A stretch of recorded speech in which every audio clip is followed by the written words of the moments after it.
What's up, everybody? Welcome to the Enduring Minds podcast on the Everyday Athlete Podcast Network. I'm riding solo today. Evan could not join us for this conversation, and so he'll be sorely missed, but it's going to be a fantastic conversation with Lace Coughlin, who I met about 5 months ago through Rising Hearts and supporting their crew through the Every Woman's Marathon that took place in November. So I'm really excited to have her on here. And as you know, it's Women's History Month, and our show has been all male up until now. Lace is the first female guest that we have had on the show. We're also going to have another female guest on the March 18th episode, Sophie Grant. So we're really excited to bring women to the show, bring some more voices and some more stories and a little bit of more diversity, let's be honest, to the show where we're bringing women on. And we have some ideas for what season 3 might look like if we continue to grow in this manner. Before I bring Lace on, please do me a favor, subscribe, rate, review. And if you're on Spotify or YouTube, comment. They help us with the algorithm. There's no doubt about it. Every podcaster is going to tell you that. But really, for me, it's seeing what you're getting from the show when you comment. What did you learn? What did you hear? What did you identify with? And I love to comment back so we can have an engagement and a conversation and we can all grow together. I would really appreciate it if you did that. We're asking for 5 stars. If you're not inclined to give us 5 stars, please email me first, jason@runtrimag.com, and let me know how we can help make our shows better for you, because that's what's most important. So with all that being said and done, let's bring Lace onto the show and let's have a great chat. My friend, Hello. How are you? Good. How are you? Thank you for having me on. Thank you for being flexible. 100%, not a problem. I appreciate you getting comfortable with the idea of being on our podcast, because I know we have talked numerous times, and I played the patient game until you were comfortable in coming on. So I really appreciate you doing that. I appreciate you for being patient with me. I wanted to be here all along. I just had to, believe that I could do it. So here we are. As we have evolved with our show, we have gone from doing all kinds of research and getting things ready, prepared, and having like 17 questions ready to fire off. And it just seemed very regimented and not as unveiling and vulnerable as it could be. And so we have changed the way we do this. So I have no notes on here whatsoever, but we start every show with this one question because it usually leads down the path of getting to know our guest, in this case, you better. So who is Lace Coughlin? Lace Coughlin. I am a mom, a sister, a daughter, a really good friend. And I'm a runner. I'm active, fit, and I'm just here vibing. So one of the things I always love to ask as a follow-up question to that is, why did you put what you put first? So why did mom come out first? Because I think that everything that I do in life, I try to think about my kids, and I try to be like a good role model for them, and I try to get them to see, we keep going. We keep putting that one foot in front of the other. So I think everything for me is being a mom first. Yeah. It's interesting because runner is, and that's how I got to know you, was the last thing you said. And I wonder why that was the last thing as opposed to somewhere towards the front.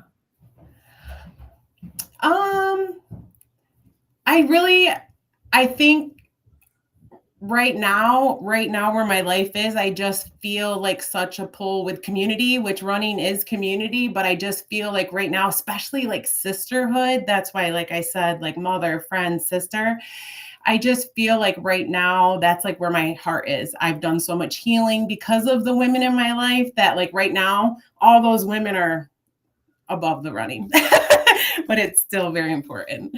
We're going to talk healing in a second, but I have grown very fond of the following phrase for not just for myself, but for our Run, Try, Bike community and the Everyday Athlete Clubhouse. And that is, we are people who run.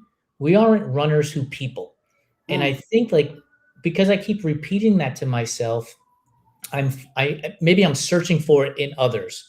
And that's literally what you just said, right? Mom, sister, daughter, friend, runner. You are this person who runs, not a runner who does these things. And I think that's Mm, a huge um, delineation between the two, because oftentimes, and we can see it on social media, people get caught up in I'm a runner, and mm. that's all they talk about. That's the only thing that they do. They never address anything else in their posts, and it makes it seem like, that's the only thing that they hang on to.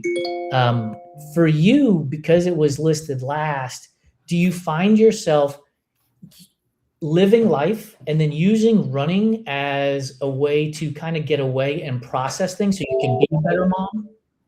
Oh, absolutely.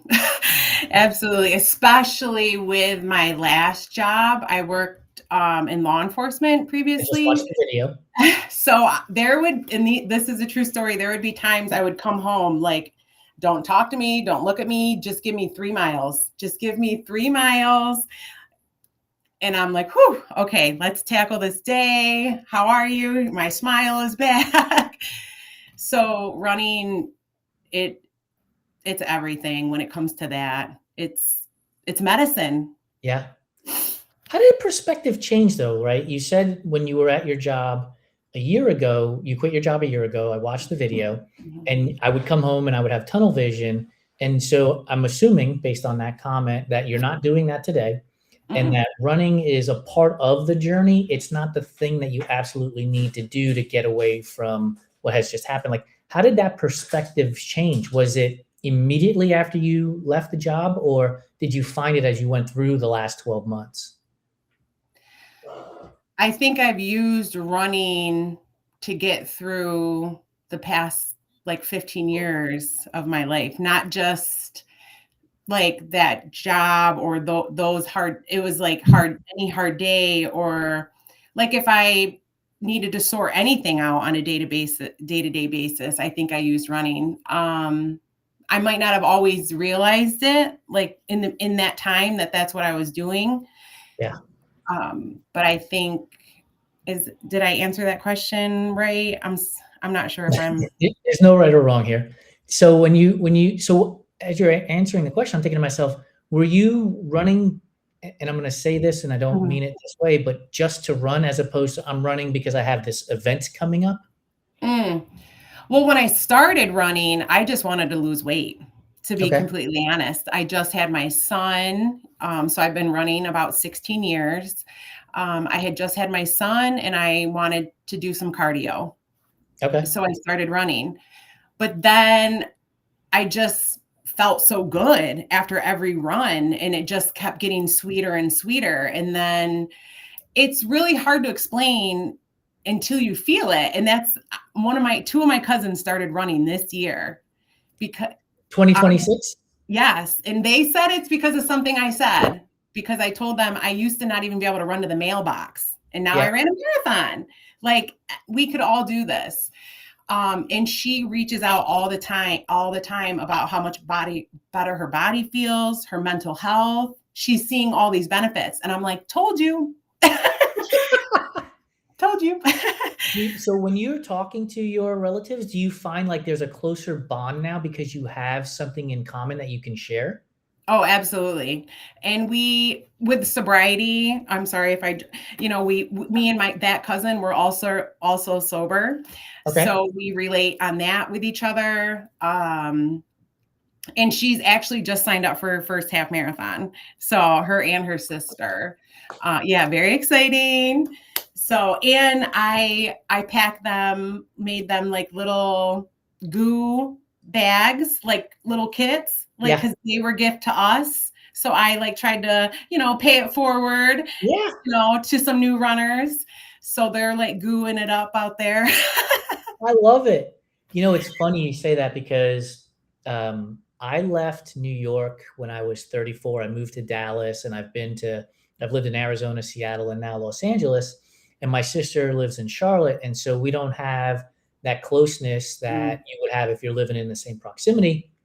And as I've moved around and life has done life things, our bond has kind of separated. But until recently, And we've started to talk a lot more and connect a lot more. And some of it was necessity. My mother wasn't doing well, and my mother passed away about a Mhm. year and a half ago. Sorry But about that. in that time, instead of going in the opposite direction and going back to our lives, like we've stayed in connection with each other. My sister ran her first 5K in 2025, and now every Monday when we do What's in Your Earbuds, she comes on the show with my cousin, and because it's live, we're getting to talk about music, and so there's that connection there. So I got to imagine that it's exactly what's happening with you and your family. I love that. And it's exactly like that. And honestly, that's like the connection too that I like crave. And I know like I feel like the connections, and we're growing. We're like doing healthy things. Those are the connections that fill my heart. Like I love it. Yeah, I And mean, we weren't as close, like you said, throughout yeah. the years. It was sobriety and health and wellness. That's what brought us together. We weren't close, all growing up. It is cool AF. And so like we do Food Fight Friday. And so like we'll talk about all kinds of things. And my sister will send me memes and gifs of like Oreos and pizza and just the things that bind us now, right? That weren't happening a handful of years ago. So that is really damn cool. You brought up sobriety, and I've Yes, talked about it on our platform. I've been on a sobriety journey for about 13 years. You said you're 6 years on your sobriety journey. 6 years. Yes. What was the catalyst for getting sober? Did you go through like AA? Was it cold turkey? How did this come about? Um, well, if I'm being completely honest, which I have been the whole time, um, it my I grew up surrounded by alcohol. It was Mhm. alcohol. So like my family, they drank and partied all since I was little. So it wasn't abnormal to drink multiple times a week, as an Yeah. adult. Yep. Um, especially like on your days off. And then when I got into law enforcement, I started to have a lot of time off in the beginning. And then days off equate to drinking, Uh-huh. even if you're off 5 days in a row or. Yep. And so I noticed but I was like, well, it's my day off, Right. but then when I started to realize that the beer wasn't cutting it anymore, that it just wasn't enough, that I had to like take a shot or a Mhm. couple shots, I was like, okay, I'm very lucky that I like said, okay, we're gonna try to quit then. My sobriety date is December 2nd because I tried to quit on the 1st and I drank Yeah. on the 1st. So it's the 2nd. And it's not the first time I tried to quit. I don't know about you, but there were other times that I woke up like, what did I do? Who did I text? What did I Mhm. say? Yep. Many a times. Yep. But that was so I don't think there was any big moment that time, but there were definite moments throughout the years. Yeah. I mean, I was a complete and utter asshole as a drunk. Like, I'm jovial. I laugh. I crack jokes and I have sarcasm in my veins. But when I was drinking, it became the exact opposite. It was like a Jekyll and Hyde type of scenario. I quit cold turkey because my personality tends to be all or nothing, or at Mm, least it used to be all or nothing. And I'm mhm, getting better at understanding, you know, it doesn't have to be that way. mhm, But I could literally quit cold turkey, just absolutely stop drinking. And one of the things I found out, and I'd love to get your thoughts on this because you've been running for 15 years and sober for 6. Like the day I stopped drinking and the next day I was in the middle of Ironman when I quit drinking, and I would go out for a 2, 3, 4, 5, 6 hour bike ride. And I was like, oh my God, this feels so good. Like, mm. what was I doing beforehand? Like trying to ride a bike for that long, totally hungover sucks. It I absolutely do. sucks. I've literally spoken those words. Like, how did I do that? What was Yeah. I doing? Like my poor body. I'm sorry. Like, I'm sorry I did that to you. Definitely have felt that for sure. And I was gonna say something else about sobriety and related to running, but It Jason, it's all I lost around us, like, alcohol is still all around us, And I wonder if you have some of the same perceptions and visuals that I do. So Mm, we would watch, and the we is Lori and I, we would used to watch the show Blue Bloods, and at the end of almost every episode, mm, they would drink whiskey, and I was like, that seems so weird. Like, how come nobody's ever pouring a glass of water, right? Like, mhm. why is it always whiskey? And we wonder why like alcohol is so prevalent in society. And so now I notice it in a lot of other areas of life too. Like when you started your sobriety journey, did you notice the alcohol around you and the prevalence of it, or do you today see it, or you're so focused on your sobriety journey you don't even see it outside of your world? I definitely noticed it, but I will also say, like, I've noticed a shift that there are a lot more sober options these Yes. days than, especially probably when you started. Um, I have no, we even have a sober bar, like where I live. I don't, and they play live music, it's all sober. So I have noticed a lot more sober options, which Yeah. I love. But I do think that they glorify alcohol, like to make it seem like you have to have fun. And that was something that was a problem when I became sober. No one invited me anywhere, Yeah. anywhere. Like I would see like my friends at bonfires, even my family would have, and I was like, what? Why didn't you invite me? And they'd literally be like, well, you don't drink. You don't drink anymore. And I was like, well, I could still be, I'm still fun, Yeah. and people slowly started, but it was pretty lonely in the beginning. I was going to ask you, how did that impact you when Mm, you would see people, connecting with each other, and you were doing something that was healthy for you mm, and not drinking, but now you're on the outside looking in? yeah. It was hurtful, especially when some of it was family, Yeah. but I had a conversation, I told them how I felt, which then I started, but in the beginning it was hard because I think sobriety is a lonely road anyway, Yep. especially in the beginning. So then to be kind of not included, it was a little, it made it a little harder, but we Was made it it. And was it hard to have that conversation at first, and did you gain confidence along the way?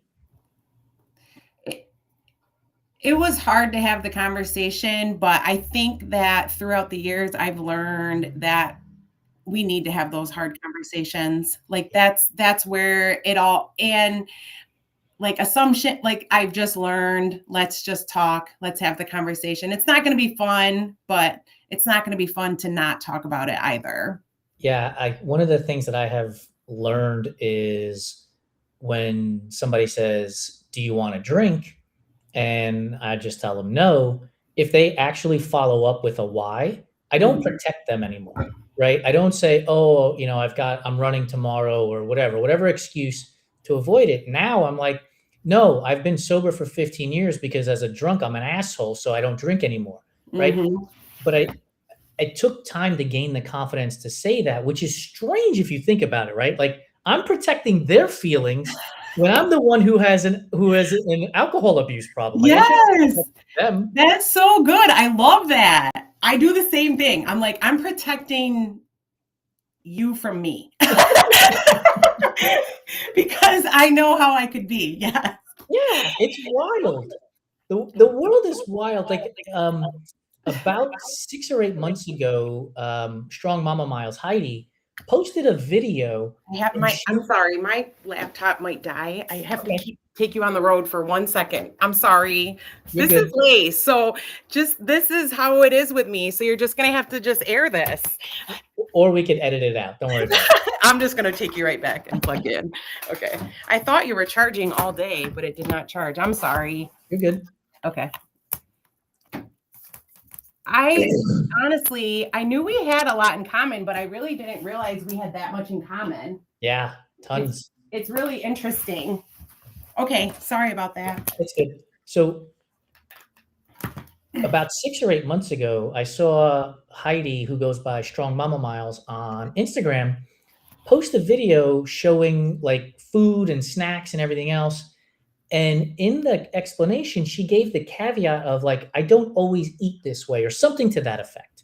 Mhm. And I found it like wild that she's justifying the food in her kitchen to an audience of strangers in the Mm, grand scheme of things, right? mm, Like she doesn't know most of the people that are right. following her on a personal level. And so I was like, why are we always trying to protect somebody else? Why are we always trying to caveat the things that are important to us like this? And excuse me, as we start going down this path more and more and more of people wanting to be open and honest and vulnerable, I often always ask, do you, the recipient, really want me to be open, honest, and vulnerable? Because it might scare you. Mm, mhm. Not everyone is prepared for those like conversations. And I actually had a similar thing with my girlfriend recently, and she was like, I was not expecting that. And I was like, you never asked me to go there before. Right. But it's a great thing. I'm just like learning to like honor that truth voice and say all those things and honor yourself over others, and it really, that's a journey in itself, Yeah. but I love it. I mean, like when Bad Bunny came out on the screen at the Mm, halftime show, I immediately started crying because as a Puerto Rican, mm, we never see our community front and center at an event like this. And my dad passed away in 1996. I just told you that my mother passed away about a year and a half ago. And so them not being able to see that was impactful. And then there was so much mm, symbolism in there. And instead of holding that in, right, as a male, we're not supposed to cry. We're supposed to be tough. And I was mm, like, no, I'm going to post about this. Like, this made me cry. It put me in my mhm, feels. It was absolutely amazing. And here's the cool thing. I know oftentimes we're afraid to post about our vulnerabilities and everything else because mm, we're afraid to get judged. I posted that I was crying watching that show, and like the responses were not just supportive, but they were like, "That was such an amazing event, and it was so cool to see." And it was like that, to your point, that community coming together mm, to lift you up, as opposed to people coming in to trash you. Which, by the way, it happens. Don't get me wrong. mm, I know the internet can be a cesspool, but when you surround yourself with the right people, right. it pushes all that other stuff Mm, out most of the time. that's it. And then your community's coming for you too, like, you're like, you have all of us coming on there like, but that's what it is. It's finding your community. And if they meaning any, Mhm. don't like the Jason or the Lace that we present, or that you have feelings even though you're a man, or that you have a tear because you're a man, then they're not our people, and we're here to make ourselves happy. Like, I Yeah. remember somebody said something, and I repeat this to myself and others all the time. Like, we go to bed every single night with one person for the rest of our life. Us, Right. me. So I have to go to sleep with my actions, like, my thoughts, my needs, and but it is hard to especially with social media keyboard warriors. But the halftime show was amazing, and I was so proud to have Brown front and center. Yeah. And I was like sharing it everything on Instagram when they said, "What team are you on?" I was like, "On the halftime team." I want to ask you this question Mm, because I posted about this on Monday after the Super Bowl. And I was like, for all of you that are playing Bad Bunny songs, keep that Latin power going. Don't let it slip away because we have a tendency to see that happen, right? At mhm, one point, people put up black squares and then that was forgotten about. Pride Month mm, happens, and come July 1st, people move on with their lives and stuff. And I was like, if you got the energy to use the reels and the videos and the songs on Sunday and Monday, make sure you're using it again the following week. mm, I want to ask you like how you feel about that when, for example, we go through Native American Heritage Month. So you have 30 mm. days, and then on the day after the 30 days are over, are you hoping that people keep that energy, and are you disappointed by the people who don't keep the energy, or are you elevated by the people who are keeping the energy? I personally don't get disappointed if people don't, just because I just feel like, people got their own stuff going on, I guess. Like I'm grateful when people do share, and I love when they do, and I like heart it and reshare it. But I try not to like spiral the other way, but I do. When it comes to missing and murdered Indigenous women or residential schools, I will say that I hate the lack of knowledge that month or like and beyond. So that but it's not personal. It's just it's a huge like schools. And I would love to make change, and I don't know everything, but I will say personally, like I try to educate like a stranger at Tops or like at the gas station. For those I of you who remember. don't know, Tops is a supermarket. Oh yeah, sorry. Tops friendly markets. I remember one time I was in they call it lineup for my old lineup law enforcement job. And it was Native American Heritage Month, and I was talking about my uncle being in a residential school. And I'll never forget, one of the guys was like, "That's so awesome. Like that, good for him." Like, and I was like, "Do you know what a residential school is?" And he's like, "I don't have a clue." He was like, "I just wanted to have a conversation." And then I educated him, but it just was like mind blowing to me how many people, don't know the history. So I wish it was broadcasted everywhere. I'm sure with every culture, I wish I knew more even about my other half, I want to ask you about confidence, because we talked about that with being able to talk about sobriety.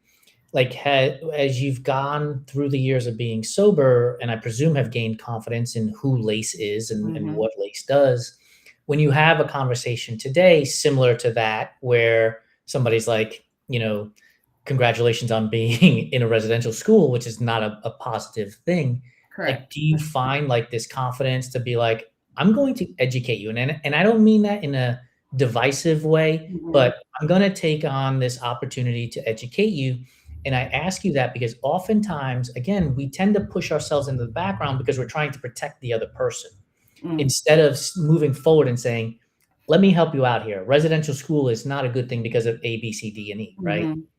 Like, do you find that you've gained confidence as you've gone through this sobriety journey and have gotten to be more of who Lace is today than who she was 6 Mm. years ago? I definitely think so. I think I speak out more in times I may have been quiet, and like you said, not always trying to lead with kindness first, but yes, like educate. I have a ton of my dad's old books that I've loaned to people. I share like YouTube videos, or honestly, my son and daughter, like they're the next generation. Yeah. So they wear the Every Child Mattered shirt, for Orange Shirt Day. They wear the red handprint. They educate. I'm like, did you tell everyone at school why you were wearing the orange shirt? And they're always like, well, the teachers don't know. I'm like, but did you tell them? So I just feel like, I do my part. Yeah. And I think that, like, so I got connected to Jordan and Rising Hearts mm, maybe 2 years ago. And then she sent an email looking for people to sponsor the athletes at the Every Woman's Marathon. And we talked amongst our leadership group, Lori and Santino, and we were like, we could budget for this. But I told Jordan, I said, I don't want to just give you money, right? I want to mm, be able to connect with the athletes. And if there's a specific athlete, I want to connect with her so that I can learn and be educated about this. And I got connected to Mariah, and love she has her. taught me so much. She has taught me so much. And one of the things that I have found confidence in myself to be more vocal about being Puerto Rican is because of her, and her being more vocal about being a Native American and also Puerto Rican, by the way, Yes. and running with her hair down in long flows, in traditional dresses, Mm. and with the red handprint on her face. And I think to myself, when I was her age, there is probably a 0% chance I would do that stuff. And so it's really cool to get connected to you and to Jordan and Mariah and the other women that were part of the Every Women's Marathon team, because you guys are giving me confidence to be Puerto Rican. Like, do you realize that? Do you know I that? love that. Well, we're getting, I love that. I feel that they're all of those, everyone that was in that house, you were there, your wife, Yeah. that whole house was just everyone.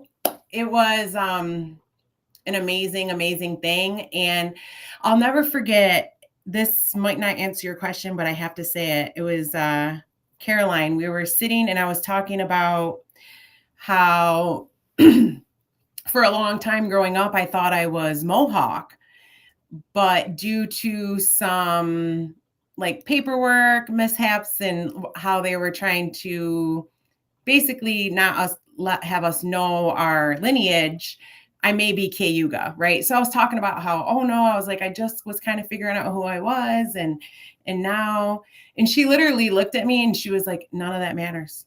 We are all one. And I was like, oh my, like, and that was a healing moment right there in itself, because I had been struggling inside with, like feeling connected enough or enough for that space, not at that moment, but I had went through that. In what sense of being connected? Like being connected to identifying as a Native Yes. American? Like, do I know enough about my culture to say that that's what I am? Like, Yeah. and I knew that, like I said, I knew that I know but to be out there publicly, maybe like with Native women running and with Rising Hearts and with Renew Earth running, which so grateful for all that. But it was like, am I Native enough? Or do I know enough? Like all those things. It is so wild that you're saying this, because about 4 years ago, I went to Washington, D.C. Lori and I went to D.C. because I got invited to be on a panel of Latinx endurance athletes. Mm. And we were talking about our backgrounds and who we are and all of these things. And there was a guy next to me, Javi, who is half Black and half Hispanic. And he was like, I used to go through life saying, or thinking to myself, I'm not Black enough, for being in the Black community, and I'm not Hispanic enough for being in the Hispanic community, because I was allowing others to tell me what I was. And he said, finally, I was just like, I'm Black and Hispanic. You figure it out. This is who I am, right? Yeah. And I felt the same way, being born in the Bronx, growing up around Juans and Jose's and Marias, and then moving to the suburbs, and now I'm surrounded by Tylers and Kevins and Michelles. Mm-hmm. And so when I started to lean back into being Puerto Rican, I was like, am I Puerto Rican enough? Do I know enough of the Hispanic musicians? Do I know enough about the Hispanic baseball players? Do I know enough? And I was like, you're not going to know fucking everything anyway. So just learn one thing, Yeah. and then the next time learn another thing else, and just start leaning into it more and more and more. And is that a same path or a journey that you have gone on for yourself, where you're like, I'm not Native American enough, but I'm going to take step one today, and I'm going to keep learning and also educating others about who we are? I think more it really goes to finding your people, like we talked about before, your community that really, like I said, like Jordan's words have helped me, like, and all their healing before this, but just certain, it doesn't matter. It doesn't matter. I am Native American. It doesn't matter what exactly percent. It doesn't matter what the paperwork says.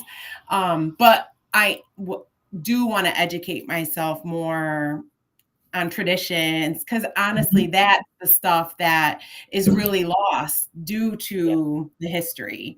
So that stuff I definitely crave. But I think all that other stuff that I was worried about after the New York City Marathon with Native women running, when I really questioned, like, I don't think I'm enough for this space. When did you run the New York City Marathon? I ran the New York City Marathon with Native women running in 2023. Okay. So about 2.5 years ago. Yes. And at that time, my dad was sick, and I was in a very unhealthy relationship. I was in a terrible job. Like, it was just, and honestly, looking back, I should have just kept running because I really needed running at that time. But that's another good thing with running. You could leave and come back. It's there for you. But after New York City in November, I ran in Arizona with with Renew Earth Running in December, a month later. And again, met more amazing people, which almost, like, I think freaked me out even more. Like, I was like, everyone's amazing and knows, and and then I went home, and to be completely honest, I ran away. Mm-hmm. I was like, I don't know enough. I don't think I belong here. I'm just going to focus on my dad. And that's what I told a lot of people. Like, I'm not running right now. I'm taking care of my dad. I'm not, but really it was an inner thing that I had to work through. And through healing and, like you said, confidence building and trusting ourselves, you learn that you are enough. And I came back, honestly, and I ran for the first time, again, a real distance on Father's Day this year for my dad. I ran 11 miles. So, yeah. So, and then the New York, it's good.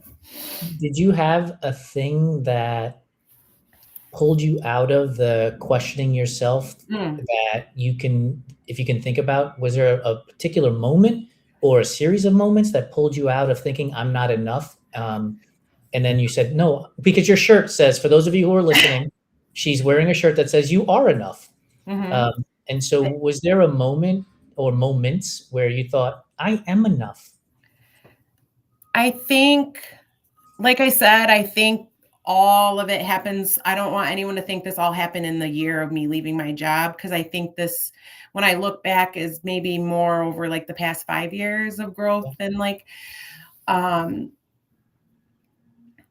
sorry, can you repeat that again? Was there a moment where you thought, I am enough? I'm enough Native American. I'm enough X. I'm enough Y. And I'm going to grow and get better. This year, it was in April. And it was this, I basically ran into this Indigenous woman, like, on a whim, right? Just like, and we ended up talking. Like, something in me said to actually talk to her. It was like screaming. It was like, talk to this lady. And I was like, I don't know this lady. And I was honest with her. I was like, I don't know why I'm here. My voice, something told me to talk to you. And it ended up being, she's sober. She's been really healing for me. And I think she was like the final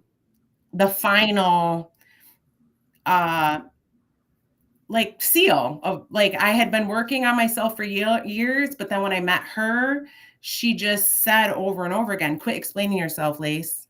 Quit explaining yourself. You don't need to explain yourself. Just know.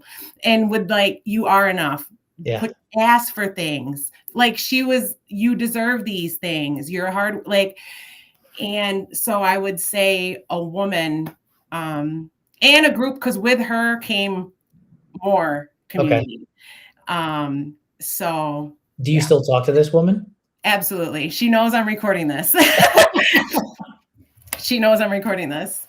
To the lady whose name shall not be mentioned at this point. Yes. Thank you, because they're seriously, like, people, we need to give people their flowers. Yeah. I just recorded an episode of our fireside chat yesterday with Brian Pacente, who is going to college at the age of 51. He got his GED. He had drug and alcohol issues when he was in high school. And so he's getting his college degree at the age of 51. I And I love remember when he posted about it, I internally, I was like, I'm so proud of him, that. but I never told him. Mm. And so yesterday when he was on the show, I was like, dude, I apologize for not telling you publicly that how proud I am of you to go to college at the age of 51. You could have easily blown it off and said, I don't need it, but you wanted to challenge yourself. And so I say all of this because I think we need to give people their flowers when we're thinking about them, Mm. because we get so busy in life that we do a million things and we forget to give the people their flowers. So recognize them. So to I the absolutely lady love it. who gave Lace the confidence to come on this show and everything else she's doing in life, thank you. I appreciate it. She knows who she is. Yeah. And like I said, that came with another group of great women, and wrapping it up to being Indigenous, like they're not from my reserve. Okay. You know, we're not from the same reserve. We're not, but we are literally family. We are Yeah. connected. And It's a lot like Santino and I. So Santino is Cuban, Jamaican, and Russian, and I'm Puerto Rican, but I mean, I tell the guy everything. He tells me everything. We lean on each other when we need to. So we're not from, we're not the same Caribbean background, but we have enough in common to be able to share our thoughts and feelings and vulnerabilities about absolutely. what it's like. And here's the other thing: like Santino is brown. Like you know that he is brown. That he's got ethnicity in him. You look at me, and I'm a white presenting white Hispanic, right? So you don't know that I'm Puerto Rican. If I just walk up to you, you might just assume, oh, this guy's Italian or something. And so our perspectives are also different because of what we look like and where we've grown up in life. But to your point earlier, like he's the community, right? He is the community. And so I can have those conversations. And I wonder, I don't know why, this just popped into my head. 13 years ago, I thought I had community when I was drinking. But it wasn't, the answer is no, I didn't. I had drinking buddies. Right. Drinking buddies, but there is 0% chance that I was telling them the things that were bothering me and the things that I was hurting about and the things that made me cry. So when you go back 6 years, like was that this, would you have defined that as community, or like I just did, they're just drinking buddies? Drinking buddies. And I don't know how you feel, Jason, but how I feel because I was drinking, and I started drinking so young too. What age? 14. Yeah, I was a 15 or 16-year-old when I started drinking. And I remember doing it when I was in high school and playing football. So I was probably 15 or 16 when I started drinking myself. My parents used to have a full stocked fridge in the basement. And we kind of, for a while, just had full access to it. But then they started actually putting a lock on it as we were teenagers. But I will say, what I was going to say was, I don't feel like in people, in my drinking buddies' defense, I don't think I knew myself. Correct. To even let someone in, Correct. To even let in after sobriety. And then facing all those things that you have to face while sober. Yeah. That's totally agree with you. Like I went from living in New York and drinking and getting divorced to living in Dallas and drinking and getting divorced. Yeah. And who I am today is absolutely not who I was back then. But I didn't know how to look for who I was, right? I didn't know. It's funny, this is coming up because we're going to record the Clubhouse Roundtable on Friday. And the question we're going to talk about on Friday is, how do you define success? And so growing up, my parents were like, you have to go to college, you got to get a good education, you got to get a good job. And I was defining success by a paycheck. Let's be honest, like climbing the corporate ladder, getting paid more, and doing all of those things. And as I've gotten older, I have realized that success is not just that. There are varying components to success in life. And back then in my drinking days, like success was I'm getting drunk every Friday and Saturday Mhm. and some other days during the week and doing my job and collecting my paycheck. And so I didn't really know who I was because I also wasn't looking for who I was. I was Mhm. just looking to climb that corporate ladder more than anything else. Same. Very similar. Or mine was probably I would like be a mom real hard, and then as soon as I put my kids down, it was like Right. on. So I was like, you were career, and I was like, because I was a young mom. So I was like young mom and during, So was being a good mom not just inherent in who you are as a person, but were there other family members or friends or even your own parents that were like, here's how you have to raise your children, and here's what being a successful mother looks like? Were you influenced by outside forces to be that good mom? And so, you're trying to meet up with where the Joneses want you to be as a mom, but maybe your idea of being a mom was somewhere off to the left of that. mm, that one's tough, Jason. I want to be a different mom. So that's like my focus when it comes to Mhm. my kids. And when it comes to like what I do is I tell my kids like my mistakes. We've talked about things in my, before sobriety, even in life, like, um, but I think what guides me as a mother is how sometimes I felt as a child, if Yep. that helps. Yeah, no, totally makes sense because I mean, look, we everybody on this planet has gone through trauma of Mm, some sort. Everybody has been raised in a certain way, and mhm, so right, the adage is, "I want to be better mhm. than the way I was brought up," kind of thing. Like for me, like I just mentioned, it was I want to make more money than my parents did. Like that to me was a measurement of success. Yeah. And for some people, it might be I want to raise my kids slightly different than the way I was raised because that I believe that's going to be better for them. So I think that's an exact way to put it is I want to be a different mom, and that makes total sense.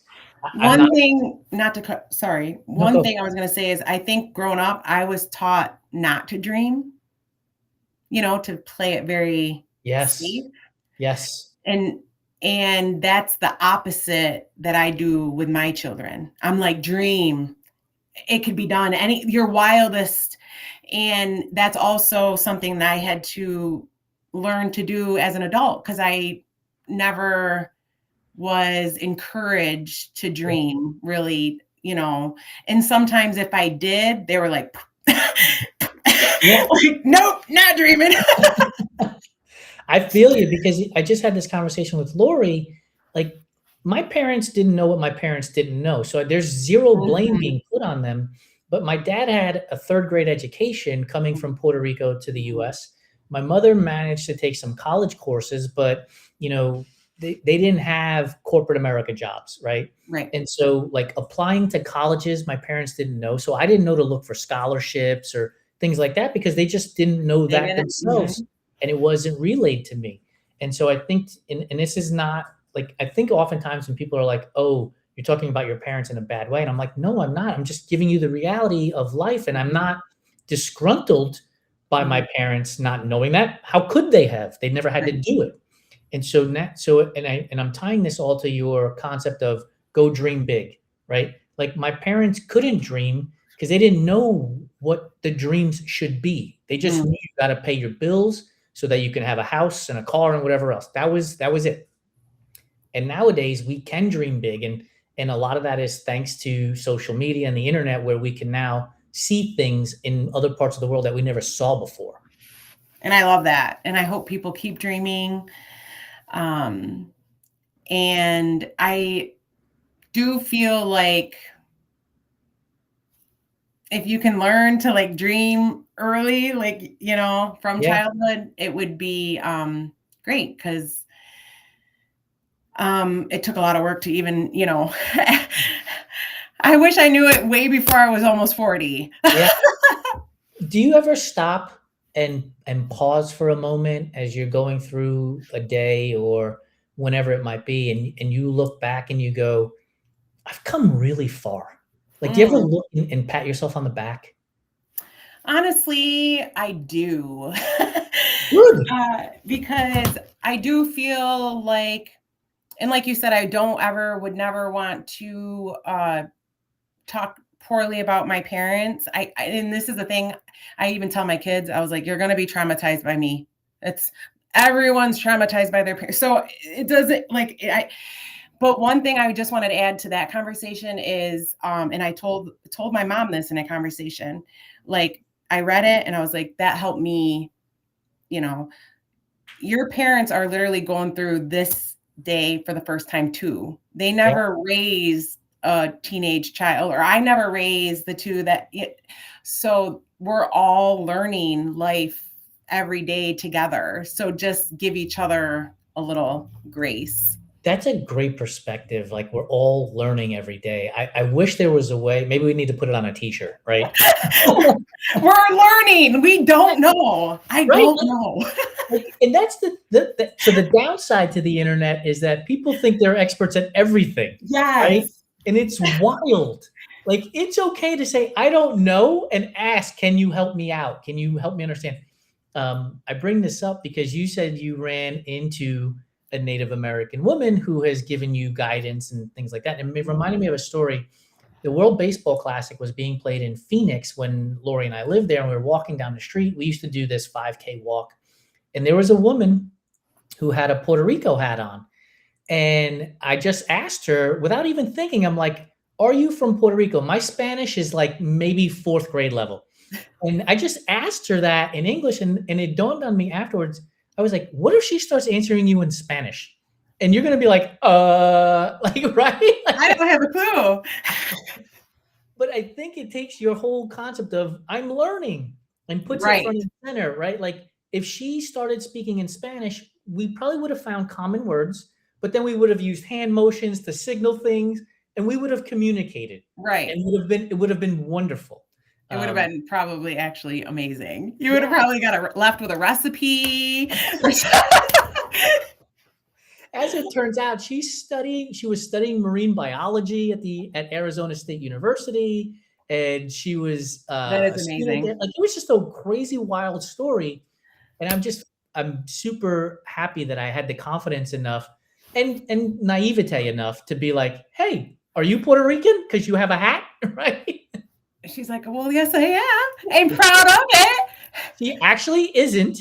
She was an African-American woman, but she loved the Puerto Rican culture so much that she was rooting for Team Puerto Rico. Okay. Yeah. I love that. Right. And again, I'm learning, right? So we started talking and everything else. And I told her where my father was born and where my grandmother was born.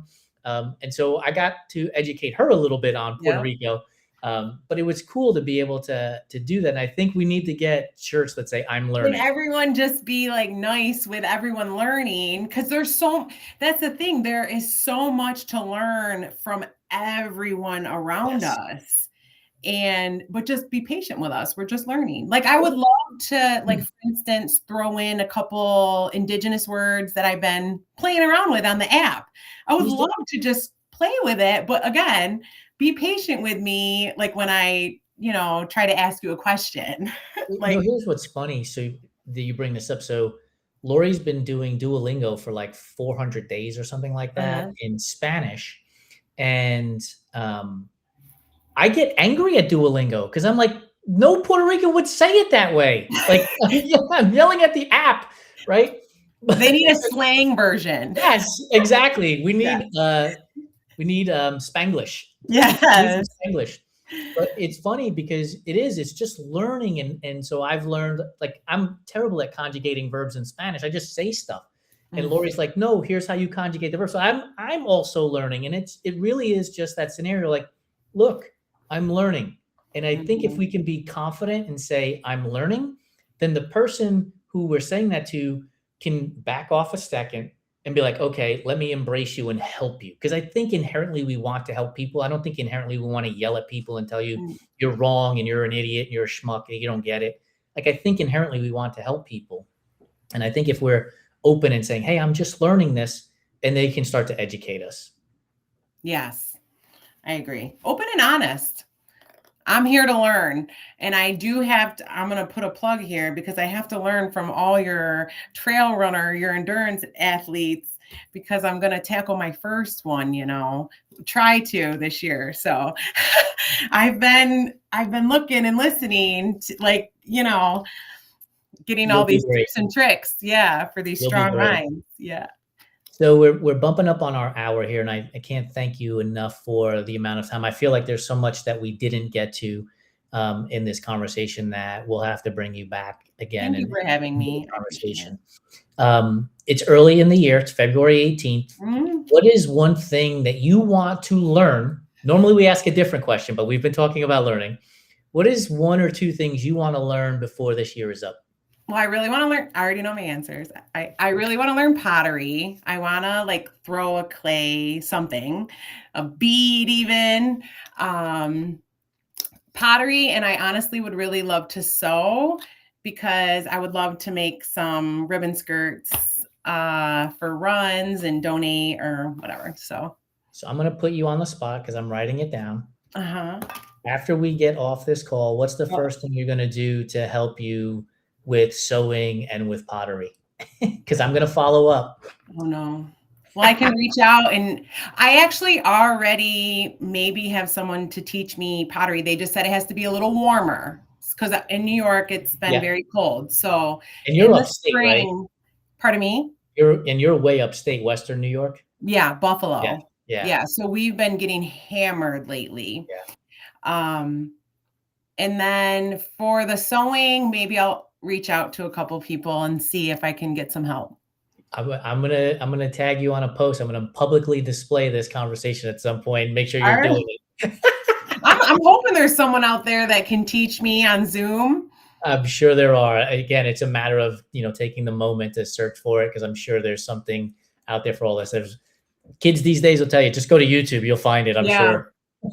I appreciate you taking me out of my comfort zone a little bit today, and Good. I respect you so much, and I thank you for everything that you did for me, for my teammates. Really, it means so much, and being flexible with me today. I had a great talk with you, and I just want you to know how much I appreciate you and everything you've done for us. So thank you. And now that you've done this once, the next time I reach out, it won't take like 6 months to secure a date. Well, I don't know. I can't guarantee that. Lace, thank you so much for joining us on Enduring Minds and helping us celebrate Women's History Month here in March. Thank you so much. Thank you. Thank you so much. For those of you that stuck around for the conversation, thank you for doing so. Time is the greatest gift that we can give to each other, and you gave me and Lace the gift of your time. Please be sure to subscribe, rate, and review to the Everyday Athlete Podcast Network on your favorite podcast platform. And once again, if you're using Spotify or YouTube, please leave us a comment.